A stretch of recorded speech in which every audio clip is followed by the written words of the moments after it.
Well, it is Monday after the Olympia, and I wanted to tell you about my experience for going to Mr. Olympia for the first time. So, I'm 60 years old, almost 61, and I got to go to the 60th Mr. Olympia. I'm really glad I went. It is really freaking expensive, and I'm glad I did it one time in my life, but I will be honest, I'm just as happy watching the live stream. It is overloading for your senses, I will say that. And if you go, I highly recommend, you do go to the Expo. That's a good thing, and it's reasonably priced. And I was really surprised. I left room in my suitcase to buy stuff and bring home goodies from the Expo, and there was nothing that jumped out at me that I really wanted. And the t-shirt prices were just outrageous. So there was no way I was going to pay $40 for a t-shirt. I was kind of disappointed with that, but hey, it's okay. I got to meet a lot of people. But if you want to meet the actual bodybuilders and have a chance to talk to them, then the Pittsburgh Pro is the place to do that. One of the things I didn't like about it was that the music was so freaking loud. I mean, you can't even hear yourself think at times. And especially those rappy bass pieces. I mean, I just felt like my eardrums were just quivering from that deep bass. I really hated it, just hated it.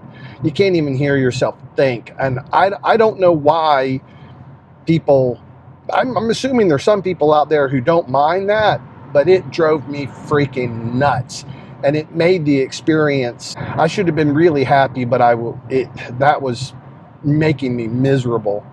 I wish I'd brought my binoculars so I could see a little bit more up close. The live camera and the big screens, they were really close and they were big and you could see things.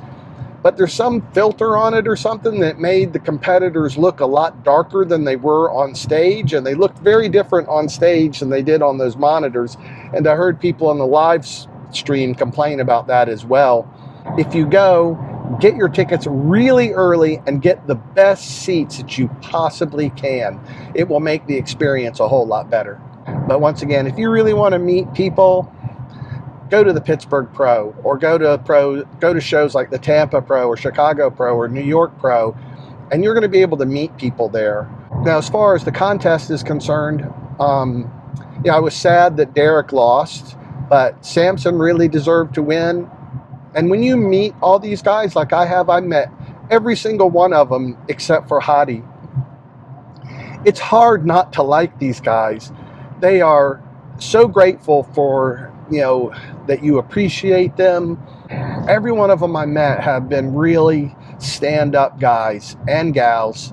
Samson, I mean, he is such a nice guy. I wish Derek had won, but Samson deserved it, and I'm really happy for him. I'm really happy for him. I had a lot of fans all over me about placing the Brazilians so low. I told you guys, I didn't think it was going to happen. Basing my predictions this year off of track record, obviously failed.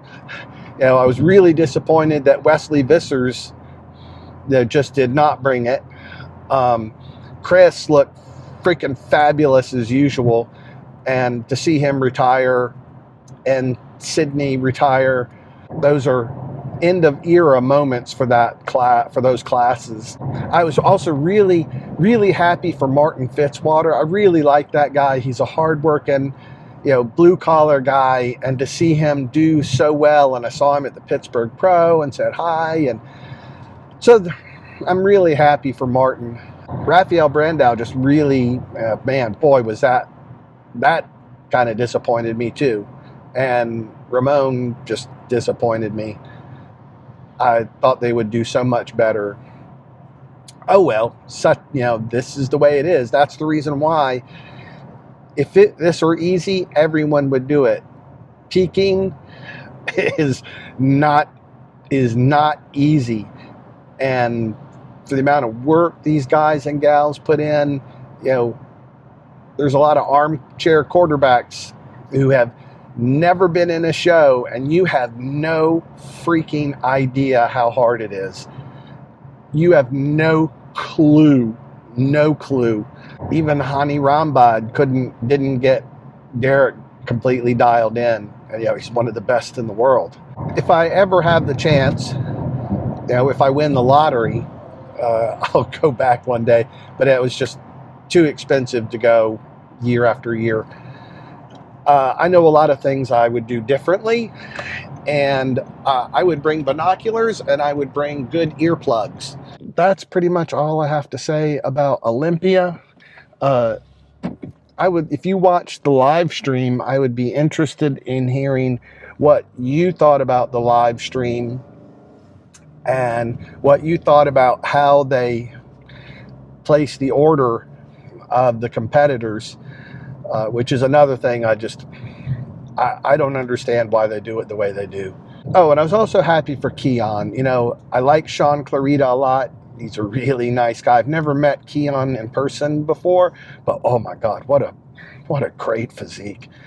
And my hat's off to all those Olympia competitors.